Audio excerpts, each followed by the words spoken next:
ఓం గం గణపతయే నమః. ఓం శ్రీ మాత్రే నమః. ఓం శ్రీ గురుభ్యో నమః. ఓం శ్రీ మహాసరస్వత్యై నమో నమః. నేను మీ డాక్టర్ వాడరి వాదినారాయణరావు శర్మ. ఇప్పుడు మనం జూన్ 2వ తారీఖు నుండి గురుడు కర్కాటక రాశిలోకి ఉచ్చ స్థితిలోకి వెళ్తున్నాడు. సో ఈ గురుడు ఇచ్చే ఫలితాలు 12 రాశుల వారికి ఎలా ఉండబోతోందో ఇప్పుడు మనం తెలుసుకుందాం. ఈ గురుడు అనేవాడు కొన్ని రంగాలకి, కొన్ని రాశులకి శుభ ఫలితాలు, కొన్ని రాశుల వారికి అశుభ ఫలితాలు ఇవ్వడానికి అవకాశం ఉంది. దేవగురువు కాబట్టి శుభ ఫలితాలు ఇవ్వడానికి ఎక్కువ అవకాశాలు ఉంటాయి. ఇప్పుడు మనం మేషరాశి గురించి తెలుసుకుందాం. మేషరాశికి అత్యంత రాజయోగకారకుడైనటువంటి గురుడు భాగ్యాధిపతి, అలాగే 12వ ఇంటి వాడుగా చతుర్థ భావంలోకి మారుతున్నాడు. ఎవరికైతే చతుర్థ భావంలో 7th హౌస్ లార్డ్, ఆ 9th house lord, 12th house lord, 7, 9, 12 స్థానాధిపతులు, ఇప్పుడు 7వ ఇంటి వాడు కాదు కాబట్టి 9, 12 స్థానాధిపతి చతుర్థ భావంలో మారడం వలన విదేశ పర్యటన చేయబోతున్నారు. అంటే ఉన్నతమైన విద్య రీత్యా, లేదా వ్యాపారాల రీత్యా, లేకపోతే మీకున్నటువంటి పరిస్థితుల విషయాల రీత్యా విదేశాలకి వెళ్ళడం ఖాయమే, డౌట్ లేదు అందులో. సరే, ముందర గురుడు ఈ కర్కాటక రాశి వారికి చక్కటి చదువు, అదృష్టాన్ని, వాహన యోగాన్ని, ఇంతకుముందు చాలా మంది అపార్ట్మెంట్స్ కొనుక్కుందామనో, గృహాలు కొనుక్కుందామనో, వాహనాలు కొనుక్కుందామని అనుకుంటూ ఉండేవారు. ఇప్పుడు అది ఫేవరబుల్గా ఉందండి. కొంతమందికి ఇళ్ళు అమ్ముకుందామని చూస్తుంటారు, భూములు అమ్ముకుందాం, భూములు అమ్ముడు పోవట్లేదని చాలా కాలం నుంచి వెయిట్ చేస్తున్న వాళ్ళు ఉన్నారు. నాకు ఫోన్ కూడా చేస్తుంటారు, అమ్ముడు పోవట్లేదండి కొన్ని భూములని. ఇప్పుడు వాళ్ళకి భూములు అమ్ముడు పోవడము, ముఖ్యంగా వేదశాస్త్ర విద్యలో బాగా రాణిస్తారండి. వేదశాస్త్రం ఉంటుంది కదా, ఆ వేదశాస్త్ర విద్యలో బాగా డెవలప్మెంట్స్ ఉంటాయి, ప్రాముఖ్యత సంపాదించుకుంటుంది వేదశాస్త్ర విద్య, ఖచ్చితం. అంతేకాకుండా సినిమా రంగంలో, మ్యూజిక్ రంగంలో ఉన్నారండి. ఆ మ్యూజిక్ రంగంలో ఉన్న వారికి బాగా, అంటే డైరెక్టర్స్, మ్యూజిక్ డైరెక్టర్స్ అంటాం కదా, వారికి సంవత్సరం పాటు, అంటే 2025 మే 2027 ఉంది, అప్పటి వరకు కూడా గురు ప్రభావం వలన సినిమా రంగంలో మ్యూజిక్, నృత్య కళాకారులకి, మ్యూజిక్ రంగంలో ఉన్న వారికి బాగా డెవలప్మెంట్స్ ఉంటాయి. అంతేకాదండి, రైతులు కూడా ఇక జూన్ 2వ తారీఖు నుంచి కూడా మేషరాశి వారికి అద్భుతమైన కాలము, పంటలు బాగా పండుతాయి. ముఖ్యంగా మీ తల్లిగారి యొక్క ప్రేమాభిమానాలు ఎక్కువ మీ మీద ఉంటాయి. ఆవిడ యొక్క ఆశీస్సులే కాకుండా ఆవిడ ఆదాయ వనరులు అవన్నీ పెరుగుతూ ఉంటాయి. ముఖ్యంగా విద్యార్థులకి చదువులో ఎటువంటి ఆటంకాలు లేకుండా బ్రహ్మాండంగా చదువుకుంటారనేది ఖచ్చితం. మీరు అనుకున్న యూనివర్సిటీస్లో కానీ, లేకపోతే కాలేజెస్లో కానీ మీకు సీటు రావడం తథ్యం. అంతేకాదండి, ఆ గురుడు ప్రభావం వల్ల కూడా ఉచ్చస్థితి గురుడు దశమస్థానాన్ని చూస్తాడు. మేషరాశికి దశమస్థానాన్ని గురుడు చూస్తాడంటే ఉద్యోగాల్లో అద్భుతమైన ఫలితాలు ఉంటాయి. ముఖ్యంగా ఫైనాన్స్ రంగం, ఫైనాన్స్ అండ్ అకౌంట్స్ అంటాం కదా, అంటే CA, CMA మనం అనుకుంటుంటాం. ఆ రంగంలో ఉన్న వారికి బాగా డెవలప్మెంట్స్, గుర్తింపు, గౌరవము దక్కుతుంది. అలాగే పొలిటికల్ రంగంలో ఉన్న వారికి కూడా మంచి పదవులు రావడానికి, ఎలక్షన్స్ ఉంటే ఎలక్షన్స్లో గెలవడానికి కూడా అవకాశాలు దశమంలో ఉన్న దశమస్థానాన్ని చూస్తున్న గురుడు ఇచ్చి తీరతాడు. అంతేకాదండి, బ్యాంకింగ్ రంగంలో ఉన్న వారికి మంచి అద్భుతమైన ఫలితాలు, అఫీషియల్ పొజిషన్లో ఉండడానికి అవకాశాలు.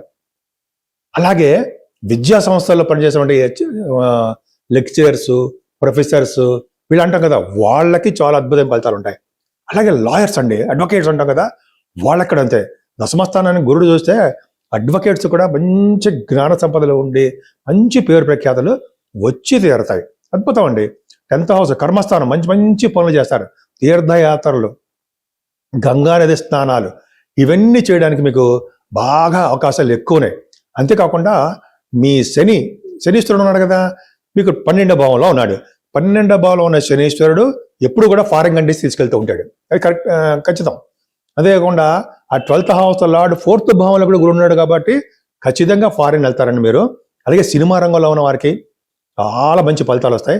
స్టాక్ మార్కెట్ గురు సంబంధించింది కాబట్టి స్టాక్ మార్కెట్లో ఉన్న వారికి, అలాగే మీరు సినిమా రంగంలో, సాహిత్య రంగంలో ఉన్న వాటిలో అద్భుతంగా ఉండడము. శనీశ్వరుడు 12వ భావం ఉండడం వలన మీకు ఏలినాటి శని ప్రభావం వల్ల వచ్చే దుష్ఫలితాలు కూడా తగ్గుతాయి. ఎందుకంటే శనీశ్వరుడు 12వ భావంలో శని మంచివాడు కాదు కదా, ఆటంకాలు కలిగిస్తూ ఉంటాడు.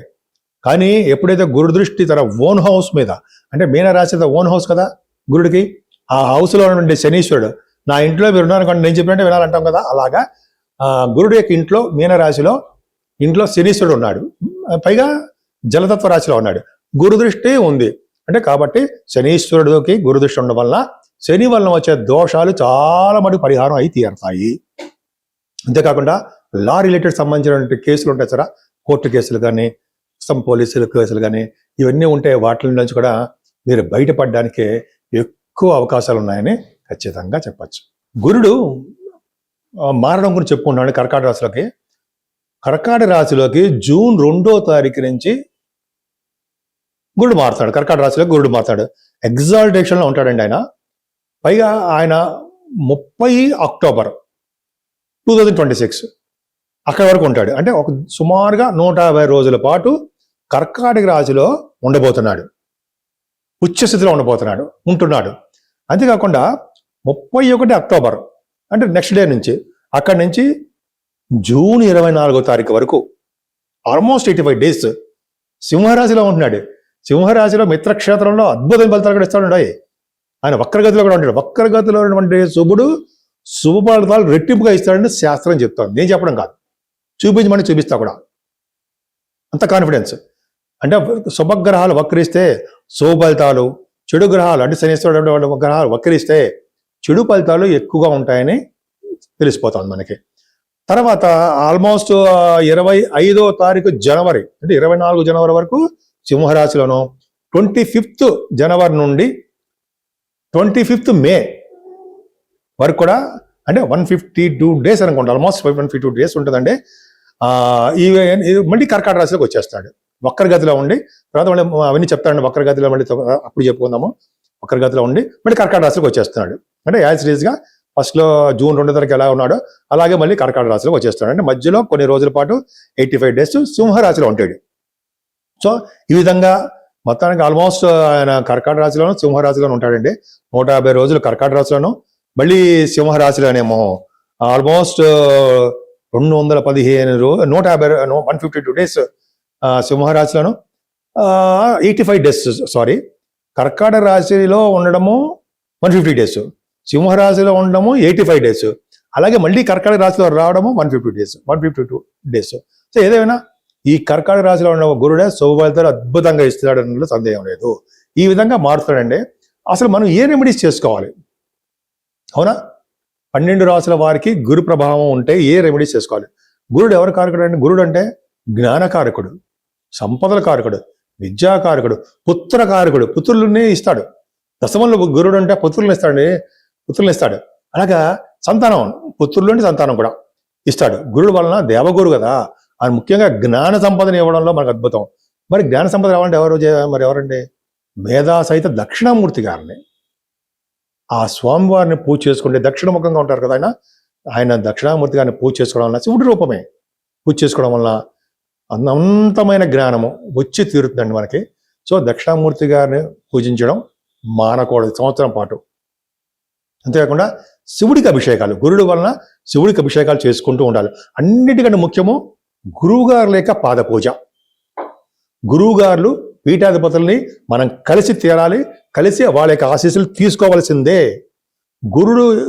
గురువుగారి యొక్క ఆశీస్సులు ఎప్పుడు తీసుకుంటామో గురుడు యొక్క ఆశీస్సులు కూడా మనకు ఉంటాయి. వేదవ్యాస మహర్షి కదండి, వేదవ్యాస మహర్షి వారిని పూజించడం సర్వ శుభాలు కలుగుతాయి.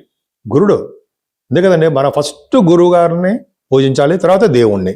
కాబట్టి గురువు గారిని వాళ్ళ యొక్క ఆశీస్సులు తీసుకుంటూ వాళ్ళు చెప్పింది చేసుకుంటూ మనం మిగతా రంగాల్లో ముందుకెళ్తూ ఉంటే సరిపోతుంది. అంతేకాకుండా విష్ణు ఆలయ దర్శనాలు, అమ్మవారికి ఆలయ దర్శనాలు చేసుకుంటూ సరిపోతుంది.